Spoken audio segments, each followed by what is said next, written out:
सदका फ़ितर कब और किन पर वाजिब होता है और रास का मसरफ़ क्या है?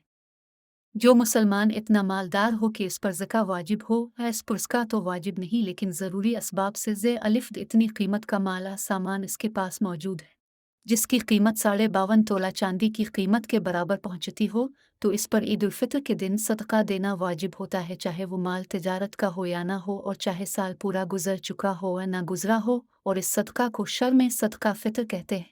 ईद उल फितर के दिन जिस वक्त फजर का वक्त आता है, यानी जब सहरी का वक्त ख़त्म होता है, इसी वक्त ये सदका वाजिब होता है। और ईद की नमाज के लिए जाने से पहले पहले उसे अदा करना ज़रूरी है। अगर ईद उल फितर की नमाज से पहले अदा न किया गया तो बाद में भी अदा करना होगा, लेकिन बाद में अदा करने से इस सदका की फजीलत ख़त्म हो जाएगी और ये आम सदका बन जाएगा। नीज़ ईद उल फितर की नमाज के बाद तक ताख़ीर मकरूह है। गरीब की ज़रूरत को मद्देनज़र रखकर ये सदका ईद उल फितर से पहले रमज़ान अल मुबारक में भी अदा किया जा सकता है। मुफ्ती मुनीब रहमान ने फ़ितरा, फ़िदिया सौम और कफ़ारा सौम का ऐलान कर दिया है।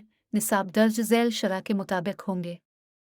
गंदुम का आटा 2 किलो चिकी वाला फ़ितरा और 1 रोज़े का फ़िदिया 320 रुपये।